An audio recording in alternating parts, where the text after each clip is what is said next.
ओम मातृशक्तये ओम सर्वेभ्यो नमः।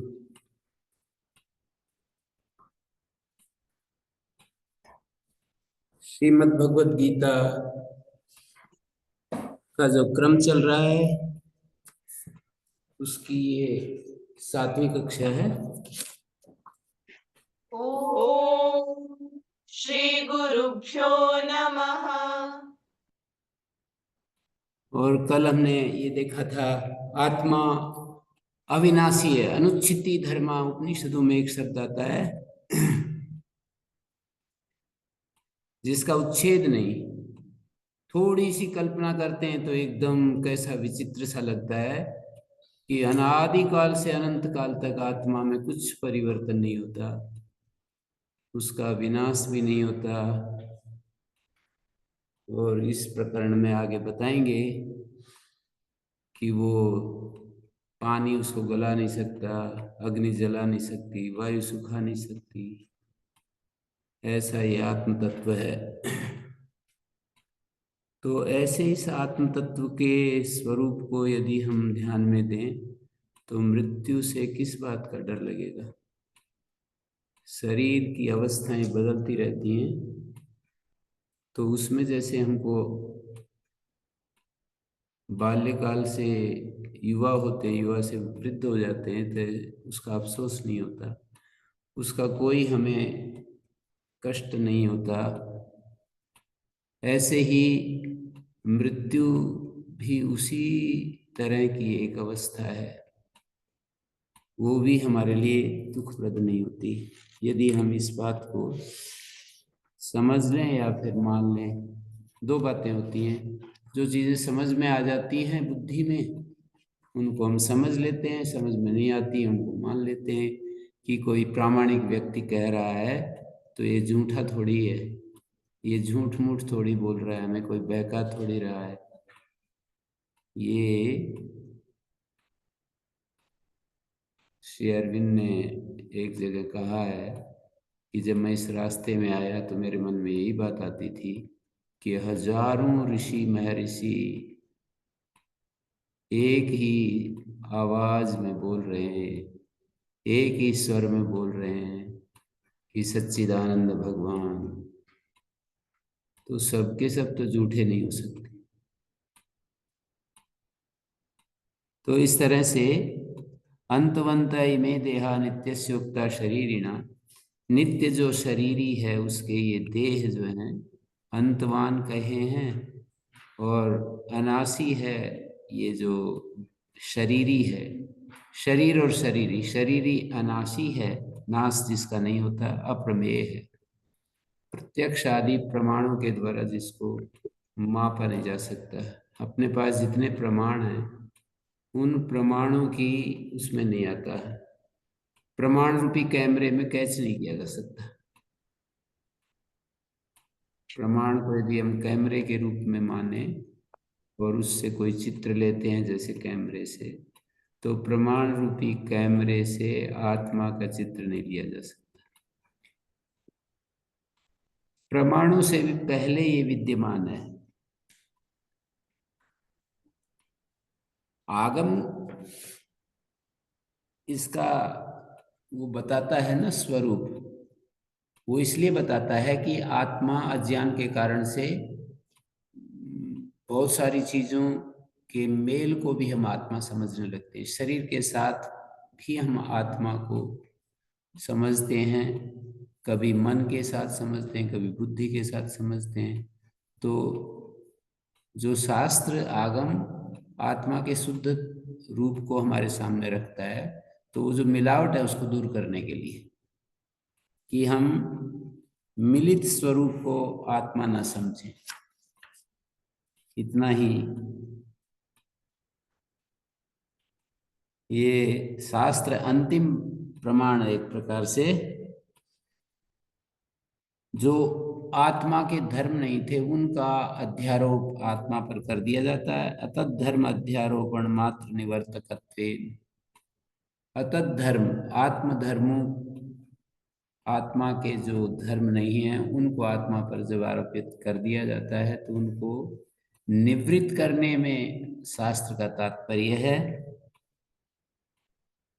बस इतना ही आगम आत्मा के बारे में जो कहता है उसको ऐसे ही समझेंगे। अज्ञात अर्थ के ज्ञापक के रूप में भी प्रमाण होता है, वो प्रमाण का कार्य यहाँ नहीं हो रहा है।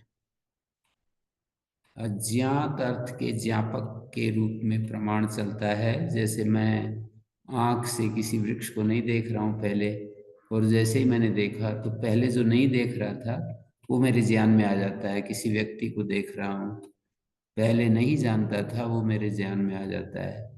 अज्ञातार्थ ज्ञापक के रूप में प्रमाण नहीं है आत्मा के विषय में, क्योंकि ये तो साक्षात अपरोक्ष ब्रह्म कहा है आत्मा को। यत साक्षात अपरोक्षात ब्रह्म स आत्मा सर्वांतरा, वो सबके भीतर है, सबका अंतरतम है, और साक्षात है और अपरोक्ष है। अपरोक्षात का अर्थ है परोक्षम, विभक्ति प्रतिरूपक निपात है।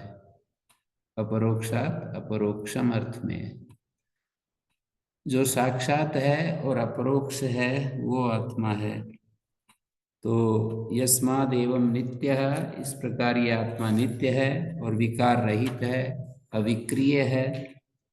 इसलिए तुम युद्ध से उपराम मत हो, युद्ध को रोकने की जरूरत नहीं है, अपना कर्तव्य पालन करो। तो इस तरह से आत्मा के बारे में ये सूचना इस श्लोक में दी है। ये जो मुश्किल से समझने में आने वाला, जैसे अनासी है, नित्य है, ये तो ठीक है, आत्मा नित्य है, विनाश रहित है, पर अप्रमेय को समझने में थोड़ा यहाँ पर कष्ट हो रहा है कि आत्मा को अप्रमेय कैसे कह दिया। अप्रमेय का अर्थ होता है जो हमारे ज्ञान का विषय नहीं बनता। तो आत्मा हमारे ज्ञान का विषय कैसे बनेगा? आत्मा स्वयं ही दूसरी चीजों को जानता है, तो वो उसके लिए ज्ञान का विषय वो चीजें बनती हैं जो जहाँ द्वैत होता है। हम जानने वाले होते हैं और हमारे सामने कुछ चीज होती है, जैसे मेरे सामने ये मकान है, खंबे हैं, आप सब ब्रह्मचारी हैं, तो ये मैं ज्ञाता हूँ, आप ज्ञेय हो, मैं प्रमाता हूँ, आप प्रमेय हैं। तो आत्मा अप्रमेय है, मानी उसको हम प्रमेय कोटि में नहीं रख सकते हैं। प्रमाता के सामने कोई चीज हो वो प्रमेय होती है, और आत्मा स्वयं प्रमाता, तो वो प्रमाता का विषय प्रमाता नहीं बन सकता है। ज्ञान का विषय जो है, ज्ञान एक विषय विषयी भाव इसमें नहीं आ सकता है। आत्मा में विषय विषयी, जैसे मैं विषयी हूं, आप मेरे विषय बने हुए हैं, तो ऐसे विषय विषयी भाव आत्मा के बारे में। आत्मा अप्रमेय, कोई कहे आत्मा प्रमेय वस्तुत्वात् घटादिवत। आत्मा तो अत्रायम पुरुषा स्वयं ज्योतिर्भवति, स्वयं ज्योति, अनुमान प्रमाण नहीं चलेगा इसमें। तो आत्मा के बारे में ये यहाँ पर आचार्य भाष्यकार ने भी जो सूचना दी है कि आगम जो है आत्मा को बताता है, उसको परिच्छिन्न करता है, माप तोल करता है, तो कैसे उसको अप्रमेय कह रहे हैं? तो कहा, और प्रत्यक्ष आदि के द्वारा पहले आत्मा को हम जानते ही हैं। तो कहते नहीं, आत्मा तो स्वतः सिद्ध है। ऐसे कहाँ प्रमाण का प्रयोग करके और फिर आत्मा को जानते हैं? ऐसा तो कभी नहीं होता। जैसे प्रमाण का प्रयोग करके हम किसी व्यक्ति को जानते हैं, प्रमाण का प्रयोग पर करके किसी अज्ञात चीज को जानते हैं, आत्मा तो स्वतः सिद्ध है। सिद्धे ही आत्मनि प्रमातरी, आत्मा सिद्ध है और वो प्रमाता के रूप में सिद्ध है। चार चीजें होती हैं, प्रमाता, प्रमाण, प्रमेय और प्रमिति। एक जानने वाला होता है, एक जिसको जानते हैं, एक ज्ञान का साधन होता है, एक ज्ञान होता है। तो सिद्धे आत्मनि प्रमातरी, प्रमाता जब सिद्ध है तो जो प्रमित्सु है उसको प्रमाण की अन्वेषणा होती है। प्रमित्सु को प्रमातुम इच्छु, प्रमाता आत्मा के सिद्ध होने पर प्रमित्सु माने जो प्रमाता प्रमाण का इच्छुक है, जानने का इच्छुक है, उसको प्रमाण की अन्वेषणा होती है।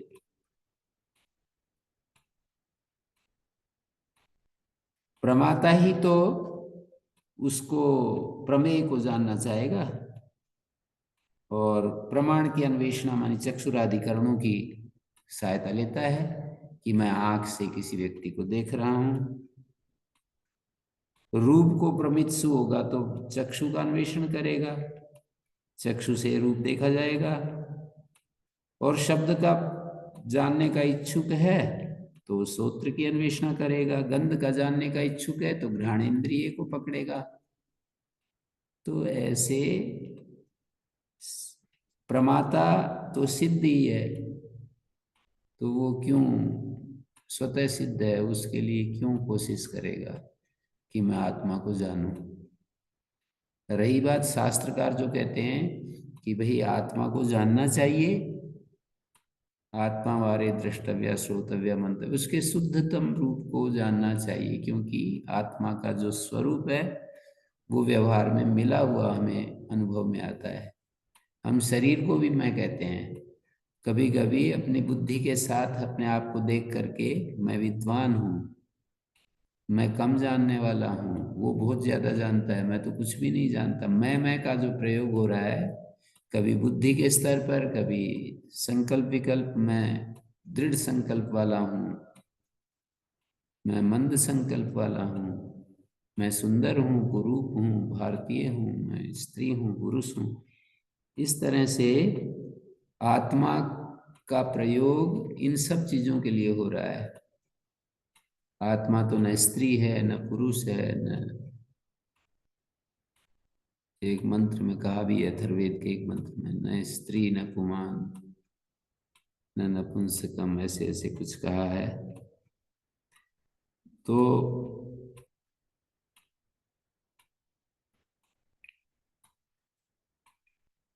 यहाँ पर ये नहीं पूर्वम इत्थम अहमिति आत्मानं प्रमाय, कोई ऐसा नहीं करता है कि पहले अपने आप को सिद्ध करे कि मैं जानने वाला हूं, और बाद में फिर अपने जानने वाला हूं और बाद में प्रमेय परिच्छेदाय प्रवर्तते, प्रमेय को परिच्छिन्न करने के लिए और फिर प्रवृत्त हो। घटादिकम प्रमेयम प्रमातुम इच्छन पुरुषा, घटादि मान लीजिए, घटादि प्रमेय को जानने का इच्छुक होता है, तो जो प्रमाता पुरुष है वो क्या करेगा, पहले आदि में नित्य अविक्रिय आत्मा मैं हूं, ऐसे अपने आप को जान करके बाद में घटादि के जानने के लिए प्रवृत्त नहीं होता है। कभी ऐसा नहीं होता है कि मैं नित्य अविक्रिय हूं और देखो मैं इस घट को जानूंगा, ऐसा कभी नहीं होता है। तो आत्मना स्वत्वात्, आत्मा तो हमारा स्वरूप ही है, स्वयं स्वयं के लिए प्रसिद्ध कैसे हो जाए। हम हर चीज पर संदेह कर सकते हैं, पर संदेह करने वाले पर संदेह कैसे करें। हर चीज पे संशय कर सकते हैं, पर संशय करने वाले पर संशय कैसे होगा। ये संशय करने वाला है या नहीं है, संशय कर रहा है और फिर कहे कि पता नहीं संशय करने वाला है भी या नहीं है, संशय चल रहा है, ऐसे नहीं होता है। असिद्ध अर्थ को परिच्छिन्न करने के लिए प्रमाता प्रमाण व्यापार का प्रयोग करता है।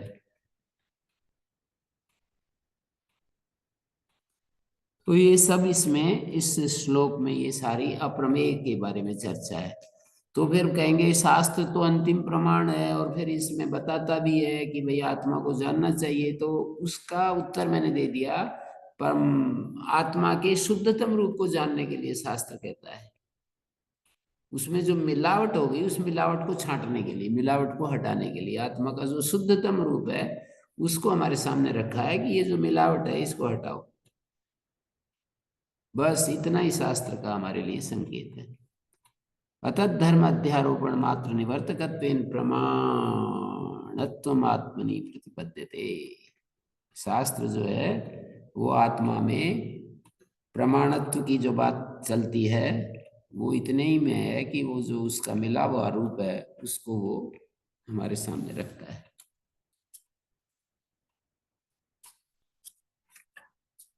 य एनं वेत्ति हन्तारं यस्यैनं मन्यते हतम् उभौ तौ न विजानीता नायं हन्ति न हन्यते।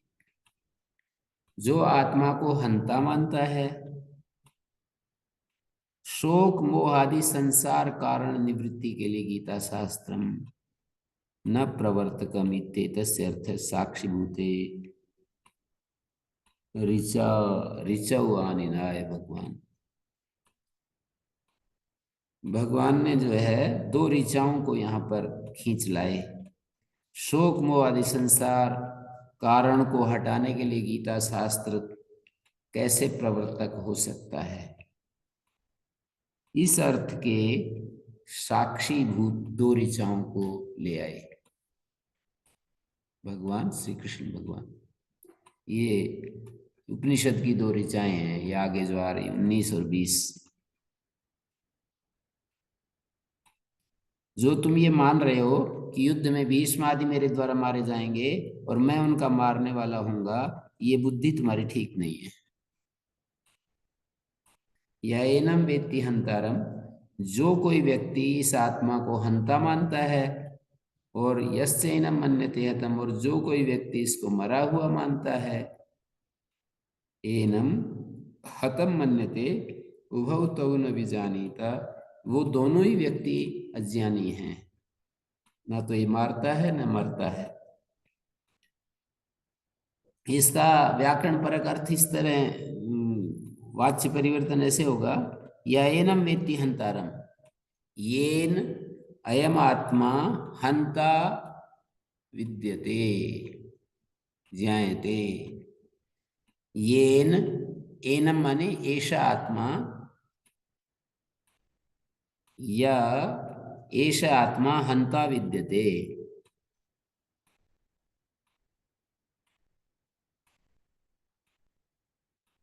ऐसे वाक्यों को मैं छोटे छोटे वाक्य रख रहा था, आयुर्वेद कॉलेज के बच्चों को ये संस्कृत बता रहा था, तो एक आधा तो पकड़ ली बात।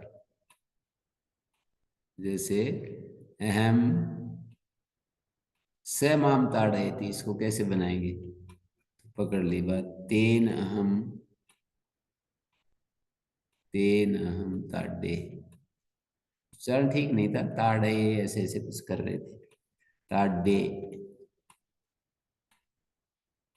तो यह एनम वेत्ति हंतारम, येन एषा आत्मा हंता विद्यते यस्य एनम मन्यते हतम, येन च एषा आत्मा, ये मन्यते जो है ना कर्तृवाच्य का प्रयोग है, कर्मवाच्य में भी मन्यते ही रहेगा। कर्तृवाच्य में मन्यते होता है, दिवादिगण की धातु आत्मनेपदी है। येन च एषा आत्मा हतः मन्यते, अभी तो है यश्च एनम हतम मन्यते, और कर्मवाच्य में बदलेंगे तो येन अयम आत्मा एषा आत्मा हतः मन्यते, एषा आत्मा हतः मन्यते, मर गया ऐसा माना जाता है इसी के द्वारा। उभौ तो उभाभ्याम ताभ्याम न विज्ञायते, उभौ तो न विजानीता, उभाभ्याम ताभ्याम, उभौ का उभाभ्याम तौ का ताभ्याम न विज्ञायते, न विजानीता न विज्ञायते। नायमहंति न अनेन हन्यते, नायमहंति का अर्थ है न अयम माने अनेन, हन्यते और न हन्यते का न हंति उल्टा कर दो। जो न हन्यते है वो नायम हंति का कर्मवाच्य है, और इसको कर्तृवाच्य में बदलेंगे तो न हंति। नायम हन्यते न अनेन हन्यते, और न हन्यते का न हंति। ये आत्मा न तो इसके द्वारा कोई मारा जाता है, न ये मारता है। तो ये आत्मा तो ऐसा है।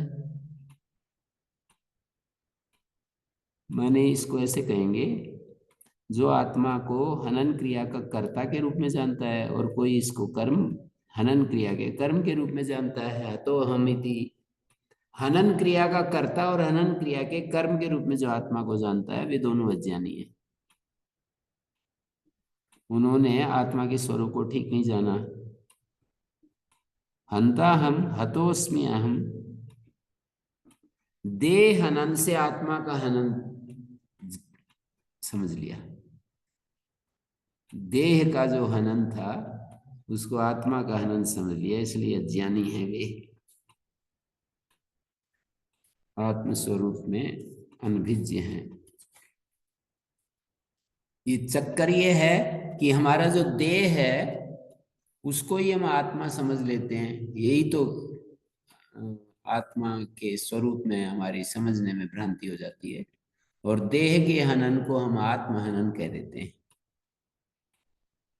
तो आत्मा न हनन क्रिया का न तो कर्ता होता है, न हनन क्रिया का कर्म होता है। क्यों नहीं होता है? अविक्रियत्वात्। अविक्रियत्वात्। आत्मा के हनन क्रिया के प्रति कर्तृत्व और कर्मत्व का अभाव कैसे है? हेतु क्या है इसमें? तो बोले अविक्रियत्वात्।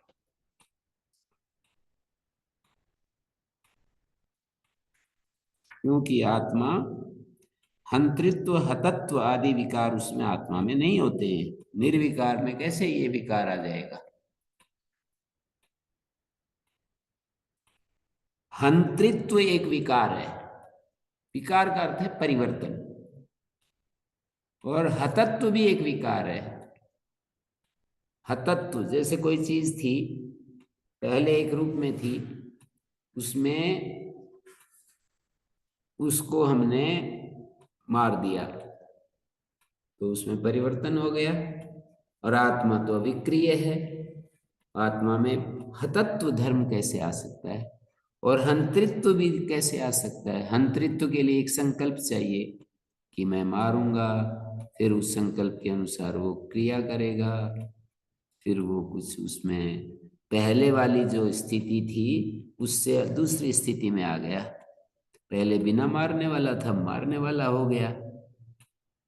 मैं इसको मारूंगा, ये तो शरीर को लेकर के ऐसे सब व्यवहार होते हैं, और उन व्यवहारों में आत्मा के ऊपर थोप दी जाती है ये सारी चीजें, कि आत्मा ने मारा, मैंने मारा, मैंने नहीं मारा, मैं मर गया। 18वें अध्याय में 5 कारण होते हैं किसी भी कार्य को करने के लिए। अधिष्ठानम तथा कर्ता करणम च पृथक विधम विविधाश्च पृथक चेष्टा दैवम चैवात्र पंचमम तत्रैवं सति कर्तारम आत्मानं केवलम तुया पश्यत्यकृत बुद्धित्वा न स पश्यति दुर्मति। वो तो दुष्ट मति है उसकी, वो ठीक नहीं देख रहा है। 5 चीजें सम्मिलित हैं और केवल आत्मा को कर्ता समझ लेता है, तो वो अज्ञानी है। अधिष्ठानम तथा कर्ता करणम च पृथक विधम। अधिष्ठान है, कर्ता है, करण है, जीव के रूप में कर्ता है, करण है, विविध विविधाश्च पृथक चेष्टा दैवम चैवाति। और कुछ अज्ञात कारण भी हो सकते हैं दैव नाम से। तो इस तरह से हंतृत्व और हतत्व आत्मा में नहीं आ सकते, क्योंकि वो तो अविक्रिय है। शस्त्र पाणी कोई प्रबल देह वो कमजोर देह को मार देगा। दुर्बल देह को मारेगा, और वो दुर्बल देह ही प्रबल देह के द्वारा मारा जाएगा। तो देह धर्म हो गए ना, हंतृत्व और हतत्व। जो मजबूत था उसने कमजोर को मार दिया, तो देह धर्म हुआ ना, ऐसा कह रहे हैं। अविवेकी लोग क्या करेंगे, आत्मा पर आरोपित कर देंगे इसको। आरोप तो समझते जाते होगे, अध्यारोप। जैसे पृथ्वी घूमती है, आरोप सूर्य पर कर देते हैं। इतना अच्छा उदाहरण है। पृथ्वी घूम रही है और आरोप हम सूर्य पर कर देते हैं कि सूर्य घूम रहा है, सूर्य उदय हो गया, सूर्य दिन उस पर सिर पर चढ़ाया है, सूर्य अस्त हो गया है, ऐसे आरोप करते हैं। और बहुत सारी चीजें में आरोप होता है। तो ये सारा आत्मा में आरोप है। जैसे देह धर्म कार्श आत्मा में आरोपित हो गया कि मैं कमजोर हूं। ये जो मैं नाम से शब्द बोला जाता है ना, ये आत्मा के लिए बोला जाता है, लेकिन आत्मा तो ऐसा होता नहीं है, कमजोर और बलवान और ये सब व्याधिग्रस्त मूड के द्वारा ये सब कर दिया जाता है। तो हनन क्रिया का कर्ता और कर्म नहीं होता है आत्मा। अविवेक से, देह और आत्मा के अविवेक से, देह और आत्मा के सम्मिलित बोध में आत्मा बिल्कुल एक रूप हो जाता है। हम्म।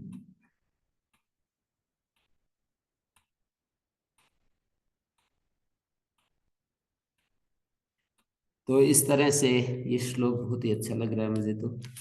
और अगला भी देखो, न जायते म्रियते, न जायते म्रियते वा कदाचित, नायं भूत्वा भविता वा न भूय, अजो नित्य शाश्वतोऽयं पुराणो, न हन्यते हन्यमाने शरीरे।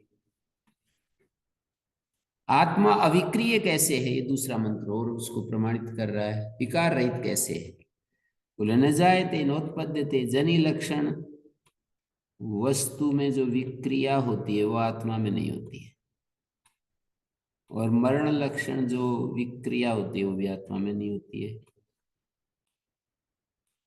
एक निरुक्त में भी आता है, महाभाष्य में भी वार्ष्यायणी के नाम से वो दिया है वही उद्धरण।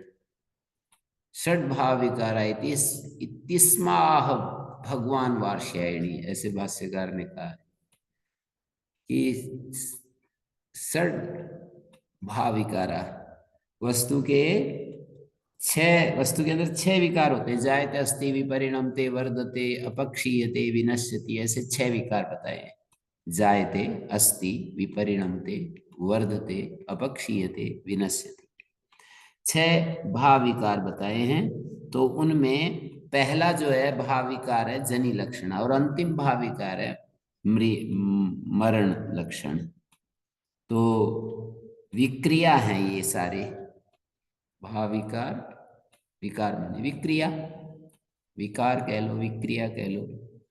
तो उन्होंने ये बतलाया कि भाई जायते ये विकार भी नहीं है, म्रियते ये विकार भी नहीं है। और वा शब्द यहाँ पर च अर्थ में है। न जायते म्रियते वा कदाचित, म्रियते च कदाचित। वा का अर्थ च भी होता है और वा का अर्थ विकल्प भी होता है।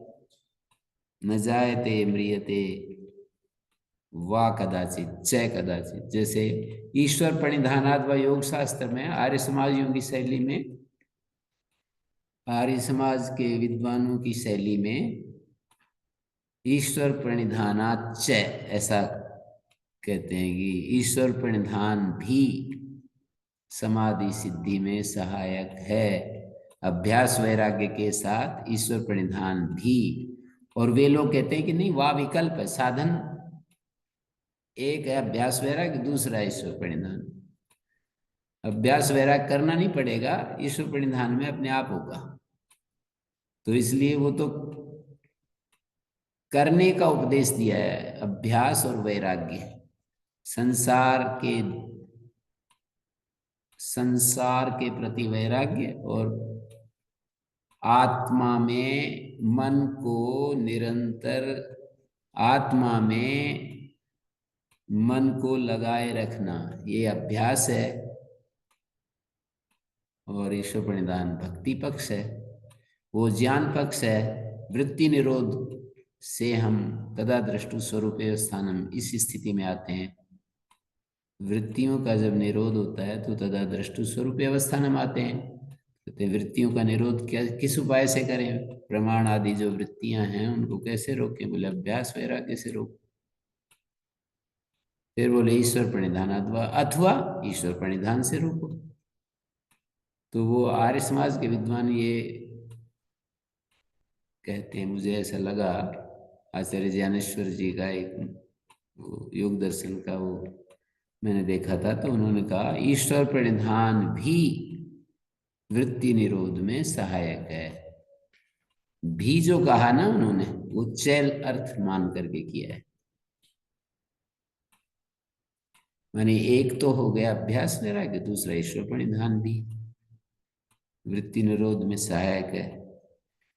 तो यहां भी न जायते म्रियते च कदाचित, न म्रियते च, अंतिम विनाश लक्षण विक्रिया भी नहीं होती। कदाचित मानी सर्व विक्रिया प्रतिषेध से संबंधित हो रहा है। न कदाचित जायते न कदाचित म्रियते, सारी क्रियाओं के प्रतिषेध में कदाचित शब्द लग रहा है।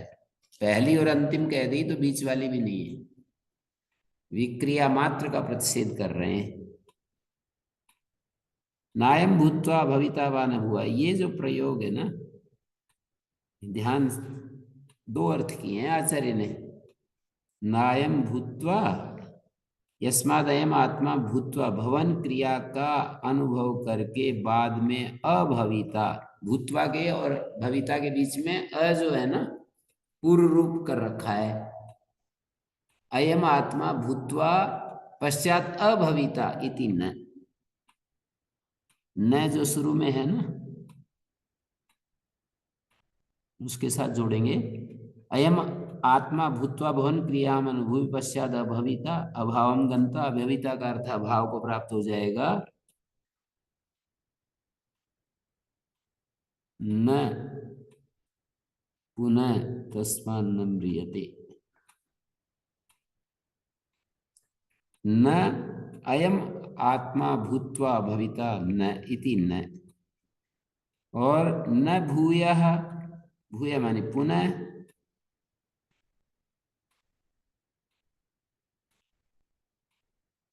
न पुनः तस्मान् न म्रियते, यो ही भूत्वा न भविता स म्रियते इति उच्यते लोके। जो हो करके न रहे, भूत्वा न भविता, उसके लिए म्रियते शब्द का व्यवहार होता है। होकर के जो ना रहे,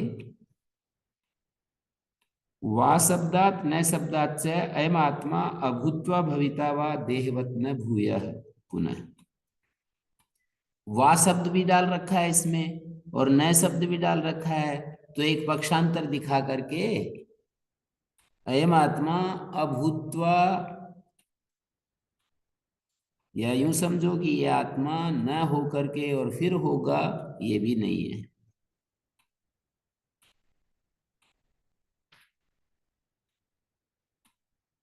आत्मा के विषय में होकर के पुनर्भवना भावात, होकर के पुनः होना नहीं है, मृत्यु नहीं है, और आत्मा में जन्म भी नहीं है। थोड़ा समझने की कोशिश करेंगे तो आ भी सकता है, नहीं तो थोड़ा कठिन तो है। मेरे को तो कई मुश्किल से आया था ये, जब शुरू में मैंने पढ़ा था। ये क्या कहना चाह रहे हैं? इतना टुकड़ा, नायम भूत्वा भविता वा न भूया, इतना कठिन है।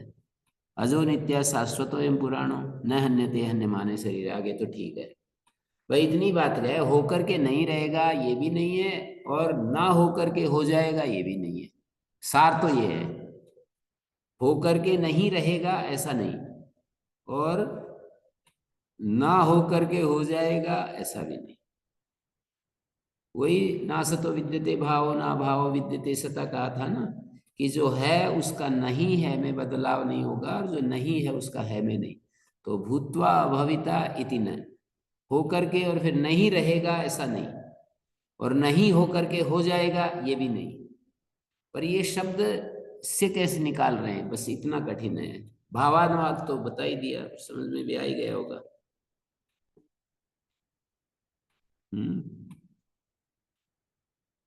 तो इसको ऐसे करा है, यस्मादयमात्मा भूत्वा भवन क्रियामनुभूय पश्चात भूयः पुनः, ये जो भूय शब्द है,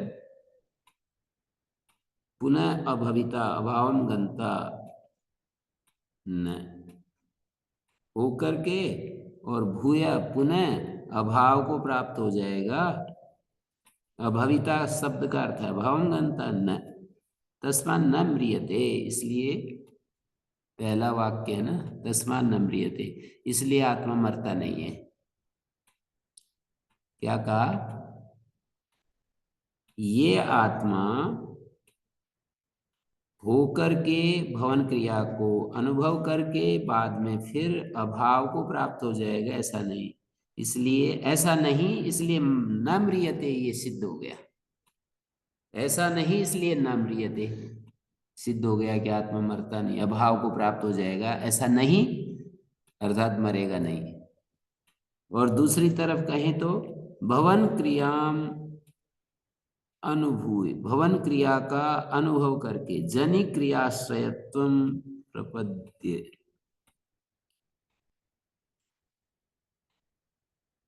भवन क्रिया का अनुभव करके जनि क्रिया का आश्रय लेकर, भवन क्रिया का अनुभव तो यही है कि जन्म लेकर,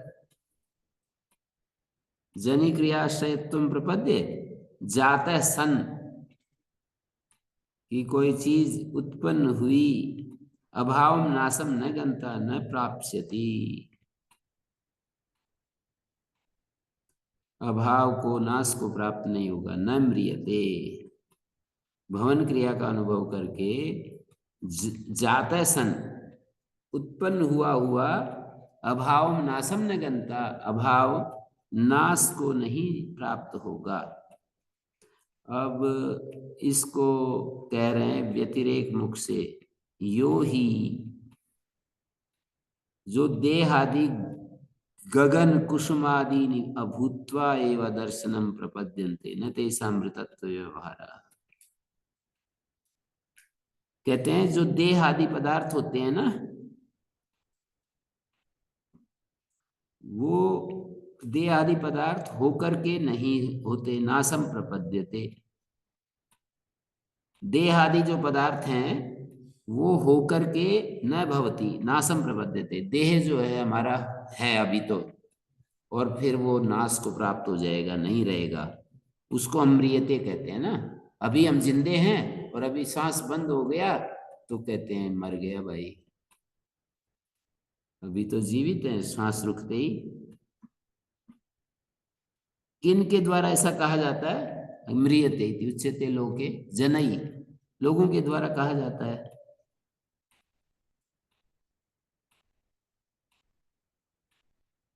और सस श्रृंगादि वारण के लिए कह रहे हैं कि भूत्वा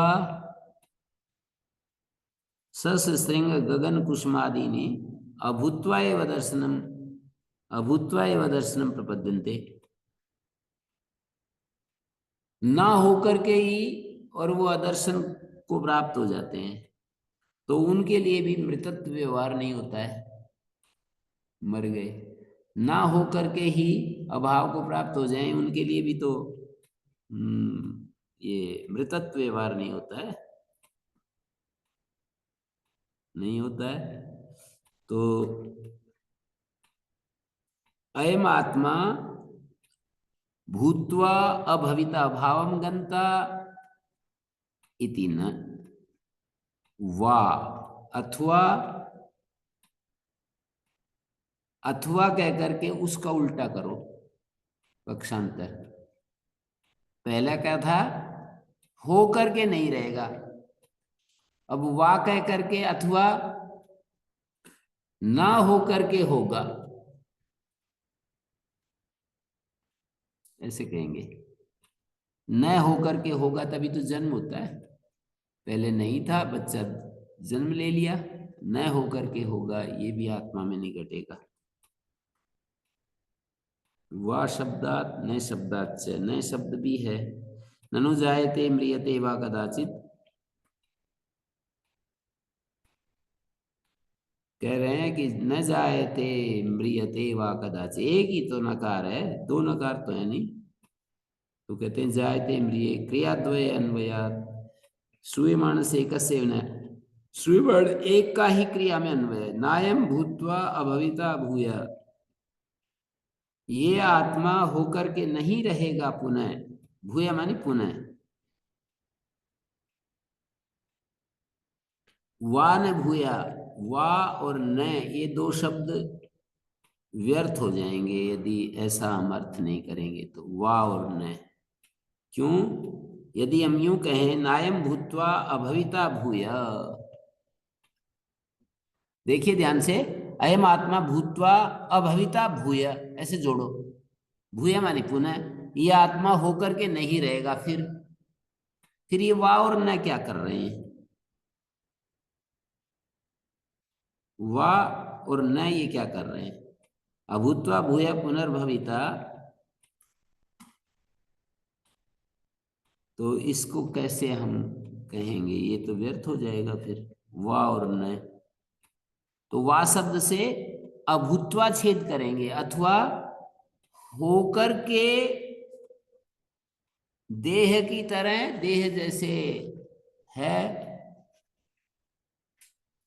होकर के और फिर नहीं रहेगा,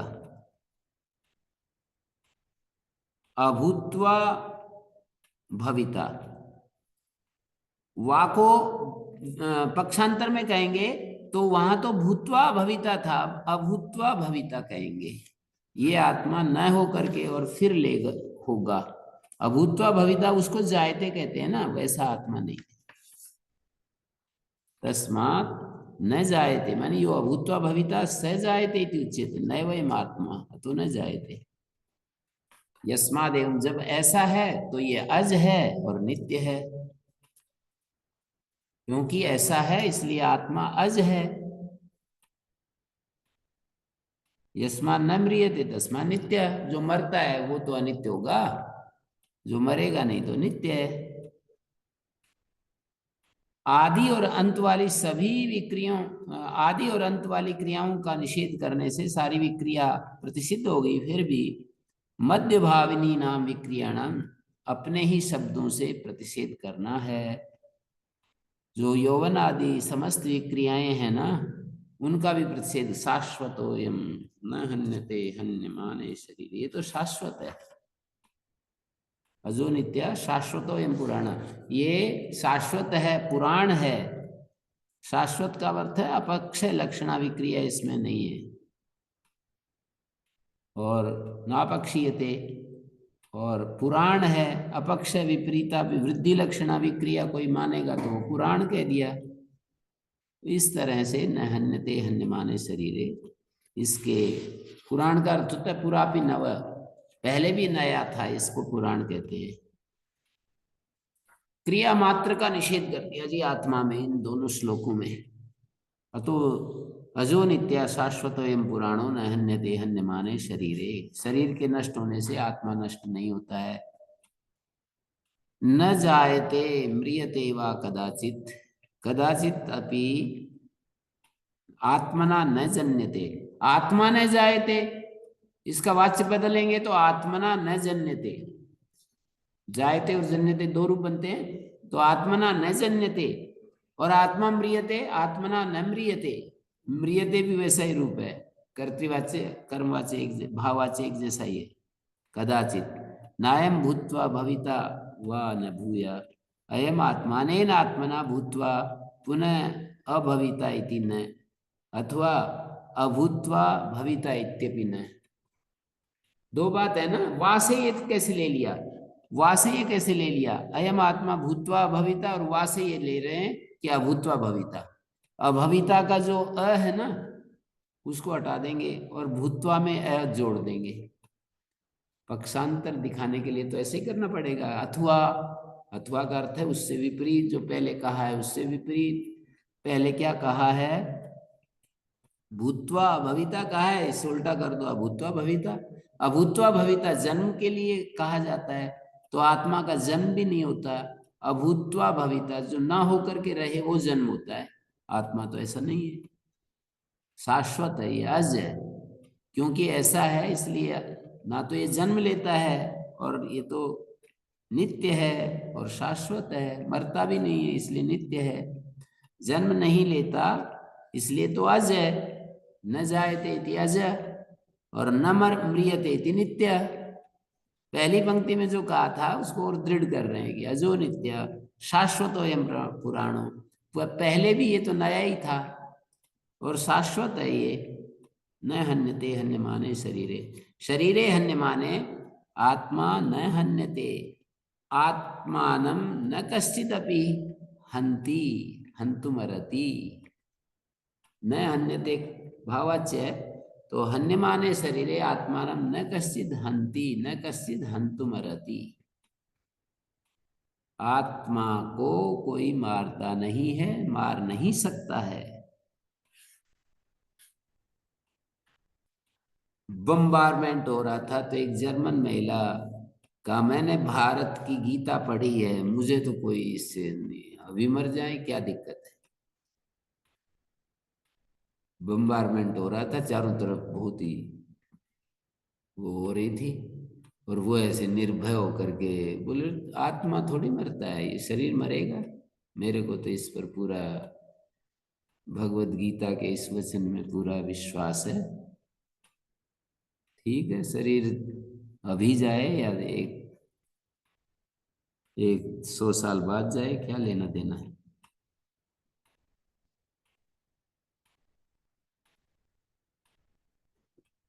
न हन्यते हन्यमाने शरीर है, शरीरे हन्यमाने आत्मा, अयम तो आत्मा निर्वयवत्वात् पुरापि नवय पुराणो न वर्धते।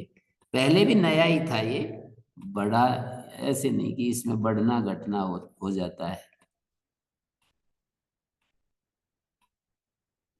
यो ही अवयव आगमन उच्यते, उसको वर्धन कहते हैं ना।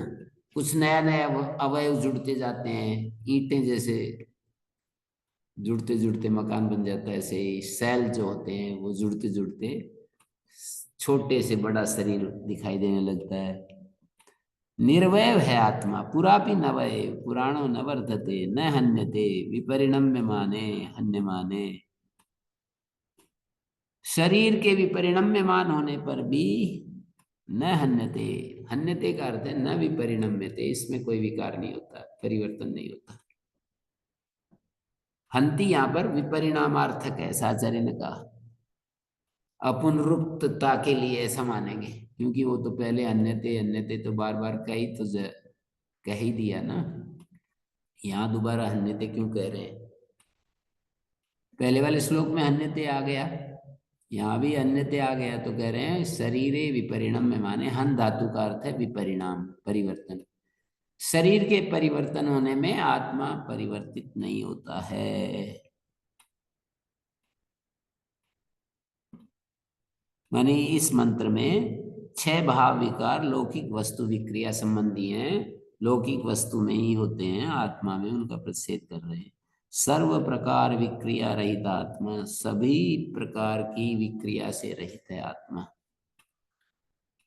यस्मादेवं तस्माद् उभौ तो न विजानीता, क्योंकि ऐसा है तो दोनों ही उभाभ्याम ताभ्याम न ज्ञायते सत्यम।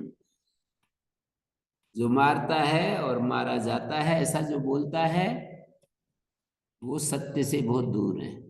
उभौ तो न विजानी ताभ्याम उभाभ्याम न ज्ञायते सत्यम।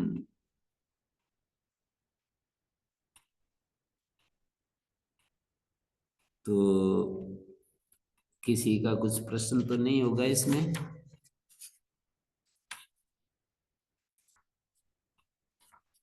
अगले श्लोक को तो बहुत लंबा चौड़ा व्याख्यान किया है भाष्यकार ने। वेद अविनाशिनम नित्यम यायेनम अजम अव्ययम कथम स पुरुषा पार्थ कम घातयति हन्तिकम। वेद अविनाशिनम नित्यम य एनम अजम अव्ययम। ये तो कर्तृवाच्य का प्रयोग है। जो इसको अज और अव्यय, नित्य और अविनाशी मानता है। कितने विशेषण डाल दिया, अविनाशी, नित्य, अज और अव्यय जानता है। तो या को एन में बदल देंगे और अजम का अव्यय का द्वितीय से प्रथमा कर देंगे, येन। एन मानी अयम आत्मा अज अव्यय नित्य अविनाशी विद्यते। वेद मानी विद्यते, अविनाशी विद्यते, नित्य विद्यते। और एनम जो है अयम बन जाएगा, अयम आत्मा अजय विद्यते अव्यय विद्यते। जब आत्मा ऐसा है, अव्यय मानी विविधता को प्राप्त नहीं, एक रस रहता है ये। और अज है, ये जन्म रहित है, नित्य है, मरण रहित है और विनाश रहित है। ऐसा जो आत्मा को जानता है, कथम स पुरुषा पार्थ, हे पार्थ, कथन तेन पुरुषेण, कथम स पुरुषा पार्थ है, कम घातयति हन्ति कम।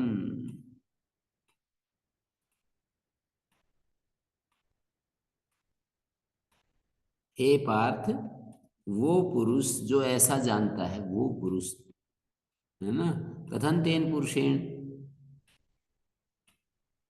कम घातयति, वो पुरुष किसको तो मरवाएगा, किसको मारेगा। जो ऐसा जानता है वो दूसरे से भी नहीं मरवा सकता है और मार भी नहीं सकता है। कम घातयति हन्ति कम। कथम तेन पुरुषेण कश्चित घात्यते, घातयति घात्यते, कश्चित च हन्यते। हन्ति कम कश्चित हन्यते। कथम कम घात, कह घात्य थे, कह हन्यते, ऐसा बनेगा। कम हन्ति कह हन्यते, कह घात, कम घातयति कह घात्यते, ऐसा बनेगा।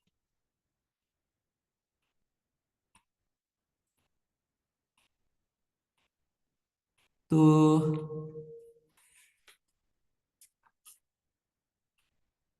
ए या एनम वेत्ति हंतारम, यस्य में एनम मन्यते तम। हनन क्रिया का कर्ता और कर्म नहीं होता, ऐसा प्रतिज्ञा करके हनन क्रिया का कर्ता भी नहीं होता, कर्म भी नहीं होता। न जायते, उसके आत्मा के अविक्रियत्व को हेतु रूप में उपस्थित कर दिया।